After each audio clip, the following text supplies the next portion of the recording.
Atlantik Okyanusu 10 Ekim 1492. 33 gündür tek bir parça kara görünmedi. Sadece su. Nereye bakarsanız bakın aynı manzara. Ve şimdi durup bir karar vermeniz gerekiyor. Eğer bugün geri dönerseniz evinize ulaşabilmek için önünüzde yaklaşık 5000 kilometrelik bir okyanus var. 3 gemide yaklaşık 90 kişi var. O sabah mürettebat kaptanlarının karşısına çıkıyor. Silah çekmiyorlar, isyan etmiyorlar. Sadece eve dönmek istiyorlar. Çünkü ellerindeki verilere göre bu yolculuk çoktan başarısız olmuş olmalıydı. Erzak azalmıştı. Rüzgar hala batıya esiyordu ve vaat edilen kara haftalar önce görünmeliydi. Matematik onların tarafındaydı. Kolomb'un değil. Çünkü Kolomb tarihin en büyük hesap hatalarından birini yapmıştı. Onun haritasında dünya gerçekte olduğundan çok daha küçüktü. Aslında mürettebat haklıydı. Kolomb yanılıyordu. Ama 2 gün sonra kara görünecekti ve Kolomb kazanacaktı. Tam da bu yüzden hayatı boyunca bir daha hiçbir zaman gerçekten geri dönemeyecekti. Çünkü bazen haklı çıkmak insanın başına gelebilecek en pahalı şeydir. Bu video Christoph Kolomb'un Amerika'yı keşfetmesinin hikayesi değil. Bu insan beyninin en pahalı tuzaklarından birinin hikayesi. Bir noktadan sonra neden vazgeçemediğimizin hikayesi. 7 yıl, 2 resmi red. Ama bu tuzak gemide başlamadı. 7 yıl önce başlamıştı. Karada. 1485'te Kolomb önce Portekiz'e gider. Planını anlatır. Uzmanlar hesap yapar. Ve tek cümleyle reddederler. Mesafe mümkün görünmüyor diye reddederler. Ama Kolomb pes etmez. Bu kez İspanya'ya gider. Kraliçe Isabel onu dinler. Hemen karar vermez. Dönemin en iyi uzmanlarından oluşan bir heyet kurulur. Aylar geçer. Sonra yıllar. Ve sonunda cevap gelir. Hayır. Kolomb bir kez daha başvurur. Bir kez daha incelenir. Ve yine cevap aynı gelir. Hayır. Şimdi burada önemli bir ayrıntı var. Kimse Kolomb'a dünya düzdür demiyordu. Kimse. Veya gemiler okyanustan aşağı düşer demiyordu. Onlara göre hesap yanlıştı. Ve aslında haklıydılar. Fakat Kolomb'un problemi artık hesap değildi. 7 yıl boyunca aynı fikir savunmuştu. Artık geri adım atmak sadece fikrinden vazgeçmek anlamına gelmiyordu. 7 yılını boşa harcadığını kabul etmek anlamına geliyordu. Üstelik taleplerinden de vazgeçmiyordu. Okyanus amirali olacaktı. Bulacağı bütün toprakların valisi olacaktı. Ve elde edilen bütün zenginliğin %10'unu alacaktı kalıcı olarak. 1492 yılında Granada düşer. Artık herkes Kolomb'un şartlarını yumuşatacağını düşünür. Ve tam tersi olur. Kolomb teklifini değiştirmez. Atına biner ve Fransa'ya doğru yola çıkar. Bir düşünün. 7 yıl boyunca 2 resmi red. Ve adam hayatının en büyük fırsatını tek bir maddeden vazgeçmemek için arkasında bırakıyor. Tam o sırada beklenmedik bir şey olur. Kraliyet sarayından bir haberci yetişir. Kolomb daha şehirden çıkmadan geri çağrılır. Ve sonunda anlaşma yapılır. İlk bakışta bu büyük bir pazarlık zaferi gibi görünüyor. Ama aslında çok daha farklı bir şey yaşanıyordu. Kolomb artık geleceği için pazarlık etmiyordu. Geçmişini savunuyordu. Çünkü insan zihni gariptir. Bir fikre ne kadar çok yatırım yaparsanız o fikirden vazgeçmek o kadar zorlaşır. Çünkü vazgeçmek sadece geleceği değiştirmez. Geçmişi de boşa çıkarmış gibi hissettirir. Ve işte tam burada batık maliyet yanılgısı sessizce hayatımıza girer. Peki bütün uzmanlar neden Kolomb'a hayır demişti? Okullarda çoğumuz aynı hikayeyi dinledik. Kolomb dünyanın yuvarlak olduğunu biliyordu. Diğerleri ise dünyanın düz olduğuna inanıyordu. Ancak bu hikaye doğru değil. 15. yüzyılda eğitimli insanların neredeyse tamamı dünyanın küresel olduğunu biliyordu. Asıl tartışma dünyanın şekli değildi, mesafeydi. Ve o tartışmayı Kolomb kaybetmişti. Çünkü Kolomb'un elindeki dünya gerçek dünya değildi. İlk hata dünyanın çevresini hesaplarken ortaya çıktı. Kullandığı kaynak doğruydu. Ancak kullanılan ölçü birimini yanlış yorumladı. Küçük gibi görünen bu hata dünyanın çevresini binlerce kilometre küçülttü. Sonra ikinci hata geldi. Kolomb Asya'nın doğuya doğru olduğundan çok daha fazla uzandığını varsayan haritaları seçti. Marco Polo'nun Japonya hakkındaki abartılı anlatılarını da buna ekledi. Fark ettiniz mi? 2 ayrı hata aynı yönde çalışıyordu. Dünya küçülüyordu. Asya ise yaklaşıyordu. Sonunda Kanarya Adaları ile Japonya arasındaki mesafe Kolomb'un haritalarında gerçekte olduğundan yaklaşık 4 kat daha kısa görünmeye başladı. Şimdi kendinizi o dönemdeki uzmanların yerine koyun. Önünüzde bir adam var ve elindeki hesaplar o güne kadar bilinen bütün ölçülerle çelişiyor. Siz de ona şunu söylüyorsunuz. Bu gemiler bu kadar yiyecek ve suyla o mesafeyi geçemez. Aslında tamamen haklısınız. Çünkü gerçekten de geçemezlerdi. Kolomb'un planı çalışmıyordu. Onu kurtaran şey doğru hesap yapması değildi. Kimsenin varlığını bilmediği başka bir kıtanın tam ortasında duruyor olmasıydı. Eğer Amerika kıtası orada olmasaydı muhtemelen bugün Christoph Kolomb'u hiç tanımıyor olacaktık. Ama bence hikayenin en ilginç kısmı bu bile değil. Çünkü burada çok insani bir mekanizma var. Kolomb önce hesap yapıp sonra inanmadı. Önce inandı, sonra o inancı destekleyen hesapları seçti. İşine gelen haritaları kullandı, işine gelen kaynaklara güvendi, işine gelen tahminleri bir araya getirdi. Sonunda da kafasındaki sonuca uyan bir dünya inşa etti. Tanıdık geliyor mu? Bugün de aynı şeyi yapıyoruz. Bir yatırım yapıyoruz, sonra sadece yükseliş haberlerini görüyoruz ve okuyoruz. Bir siyasetçiyi destekliyoruz, sonra sadece bizi haklı çıkaran haberleri görüyoruz. Bir ilişkiye devam etmek istiyoruz, sonra sadece düzeleceğine dair işaretleri fark ediyoruz. Çünkü insan beyni gerçeği aramayı bırakınca kanıt aramayı bırakmıyor. Sadece yönünü değiştiriyor. Artık gerçeği kanıtlamaya çalışmıyor. İnanmak istediği şeyi kanıtlamaya çalışıyor. İşte batık maliyetinin ikinci etkisi tam burada ortaya çıkıyor. Yatırım arttıkça sadece vazgeçmek zorlaşmıyor. Gerçeği görmek de zorlaşıyor. Çünkü artık risk altında olan yalnızca kararınız değil, kimliğiniz oluyor. Ve insan kimliğini savunmaya başladığında çoğu zaman matematik sessizleşiyor. Bu yüzden Kolomb'u Amerika'ya götüren şey yalnızca cesareti değildi. Kendi inancını destekleyen kanıtları durmadan toplamaya devam etmesiydi. 1492'de 3 gemi Santa Maria, Pinta ve Nina İspanya'nın Palos limanından ayrılır. Yaklaşık 90 kişilik mürettebatıyla bilinmeyene doğru yelken açarlar. Kanarya Adaları'nda geçen bir aylık onarım ve ikmalin ardından 6 Eylül'de La Gomela'dan batıya açılırlar. O andan sonra önlerinde yalnızca Atlantik vardır. Haftalar boyunca hiçbir kara parçası görünmeyecektir. İlk günler sakindir. Rüzgar istedikleri yönde eser. Deniz onları batıya doğru taşır. Fakat birkaç gün sonra huzurun yerine belirsizlik almaya başlar. 13 Eylül'de Kolomb, pusulanın artık kutup yıldızını eskisi gibi göstermediğini fark eder. Bugün bunun doğal bir manyetik sapma olduğunu biliyoruz. Ama o dönemin denizcileri için pusulanın şaşması, dünyanın kurallarının bozulduğu anlamına geliyordu.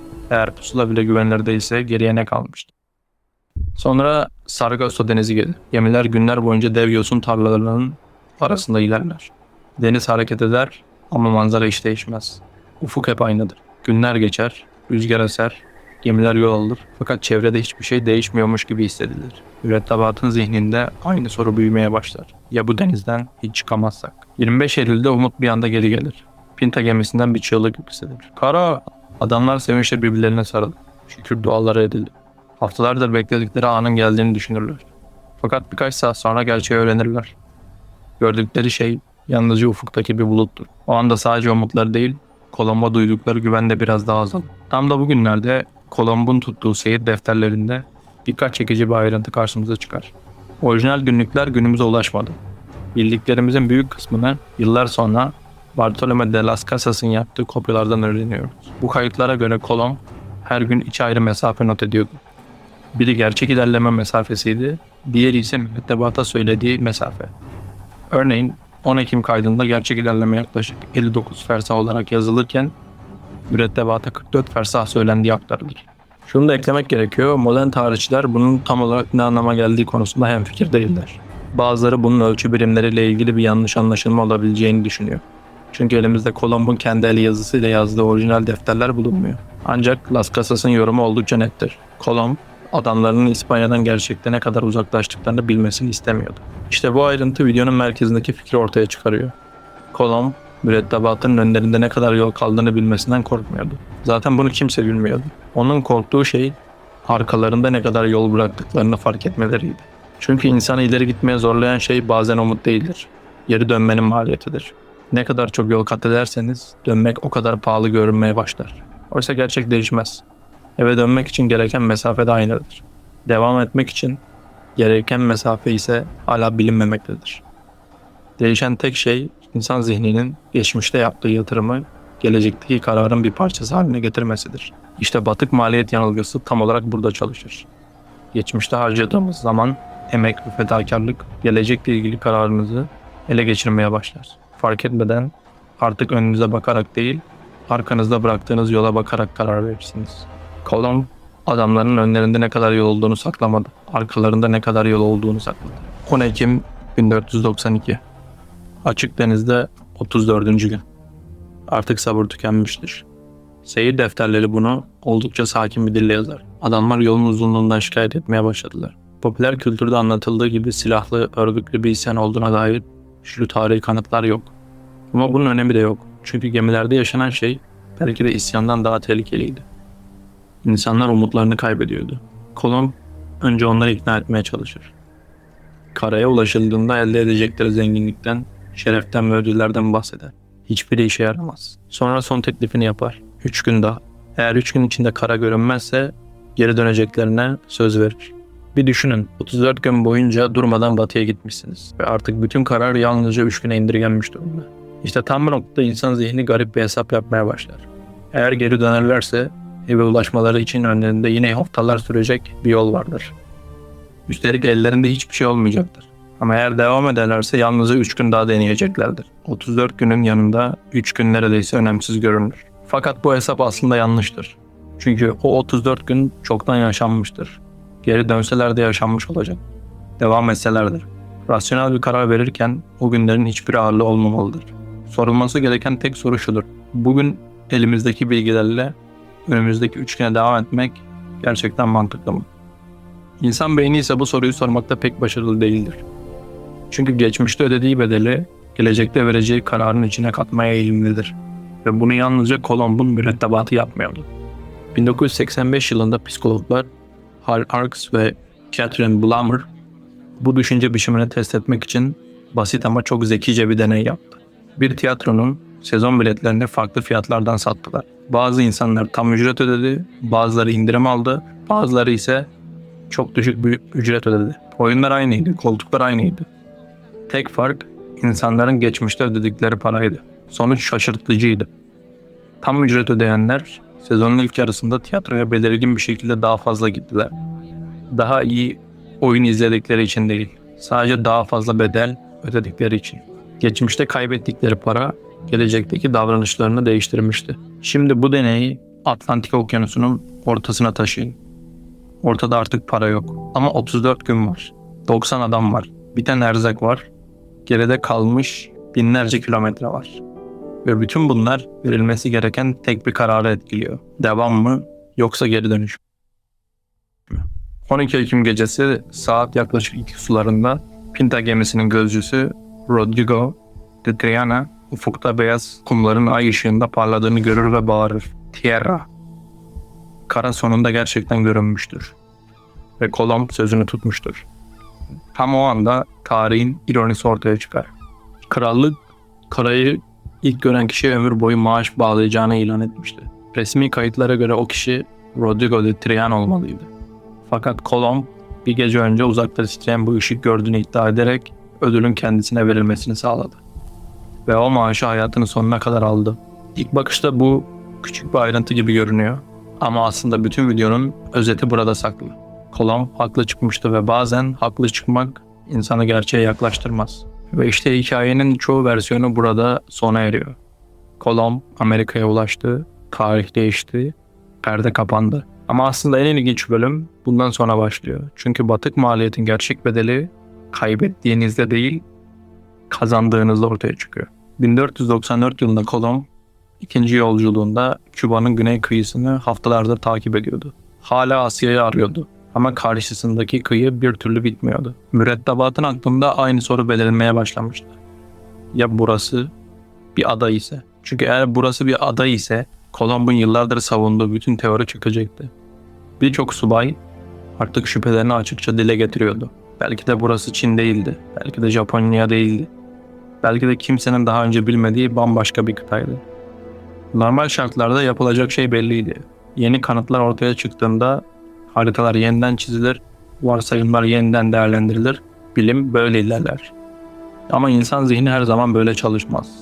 Kolomb gemilerdeki noteri Perez de Luna'yı çağırdı. Ardından subayları ve tayfaları tek tek huzuruna getirdi. Önlerine resmi bir belge koyuldu. Belgede Küba'nın bir ada olmadığı, Asya ana karasının bir parçası olduğu ve buradan karadan yürünerek Çin'e ulaşabileceği yazıyordu. Fakat asıl dikkat çekici olan belgenin içeriği değildi. Kolomb yalnızca imza istemiyordu. Yemin istiyordu. Üstelik aksini söyleyenler için para cezaları ve bedensel cezalar da belgede açıkça belirtilmişti. Bir düşünün. Bir adam hayatında kimsenin daha önce görmediği yeni bir kıtanın kıyısında duruyor ve adamlarına o kıtanın var olmadığına dair yemin ettiriyor. İlk bakışta bu inanılmaz görünüyor. Ama aslında hepimizin yaptığı bir şeyin çok daha büyük bir ölçekte yaşanmış hali. Çünkü batık maliyet yalnızca bizi yanlış karar vermeye zorlamaz. Bir noktadan sonra yeni kanıtları tehdit olarak görmeye başlarız. Çünkü yeni bir kanıtı kabul etmek yalnızca fikrimizi değiştirmek anlamına gelmez. Bugüne kadar kurduğumuz hikayenin yanlış olduğunu kabul etmek anlamına gelir. Ve insan zihni için bu çoğu zaman gerçeği kabul etmekten daha zordur. Kolomb 1506 yılında öldüğünde hala Asya'ya ulaştığına inanıyordu. Amerika'yı keşfettiğini hiçbir zaman kabul etmedi. Tarihin en büyük keşiflerinden birini yapan adam hayatı boyunca aslında ne keşfettiğini hiç anlayamadı. Şimdi 1494 yılından çıkıp bugüne dönelim. Çünkü bu hikaye okyanusta kalmadı. Sadece şekil değiştirdi. Sevmediğiniz bir bölümde 3. yılınızdasınız ve buraya kadar okudum. Şimdi bırakamam diyorsunuz. Veya bitmiş bir ilişkinin içindesiniz ve bu kadar emek verdik diye düşünüyorsunuz. Artık keyif almadığınız bir oyunda 40. saattesiniz ama buraya kadar geldim diyerek devam ediyorsunuz. İşinizden nefret ediyorsunuz ama her sabah aynı masaya oturuyorsunuz. Çünkü ayrılmanın bedeli kalmanın bedelinden daha büyük görünmeye başlıyor. Üstelik bunu bilen sistemler de var. Telefonunuzdaki seri sayaçları size bugün girmezsen 180 günlük serin bozulacak diye bildirimler atıyor. Sadakat programları ilerleme çubuğunu gösterip bir alışveriş daha yaparsan bir üst seviyeye geçeceksin diye sizi teşvik ediyor. Yıllık abonelikler ise zaten 8 aydır ödeme yapıyorsun diye fısıldıyor. Hepsinin ortak noktası aynı. Hiçbiri size önünüzde ne olduğunu göstermiyor. Hepsi arkanıza ne bıraktığınızı gösteriyor. Ne kadar zaman harcadığınızı, ne kadar para ödediğinizi, ne kadar emek verdiğinizi. Kolomb bunu mürettebatından saklamıştı. Modern sistemler ise tam tersini yapıyor. Aynı mekanizma artık cebinizde taşıdığınız ekranlarda her gün size gösteriliyor. Değişen insan zihni değil, sadece onu yönlendirme şekli. Kolomb'un trajedisi vazgeçmemesi değildi. Onun trajedisi artık vazgeçemeyecek kadar yatırım yapmış olmasıydı. 7 yıl içi resmi red, 34 gün açık deniz, binlerce kilometre ve sonunda yeni bir kıtanın kıyısında dururken bile onu göremeyecek kadar kendi hikayesine bağlanmış bir zihin. Batık maliyet yanılgısının en tehlikeli tarafı sizi yanlış karar vermeye zorlaması değildir. Bir noktadan sonra doğru kararı artık göremez hale getirmesidir. Bu yüzden size tek bir soru bırakmak istiyorum. Şu an hayatınızda devam ettiğiniz bir şeyi düşünün. Bir iş, bir ilişki ya da bir proje. Eğer bugün buna hiç yatırım yapmamış olsaydınız, elinizdeki bilgilerle yine aynı kararı verir miydiniz? Eğer cevabınız hayır ise, belki de geleceğiniz için değil, geçmişiniz için yaşıyorsunuz. Ve belki de asıl keşfetmeniz gereken şey yeni bir kıta değildir. Bırakmanız gereken eski bir haritadır. Görüşmek üzere.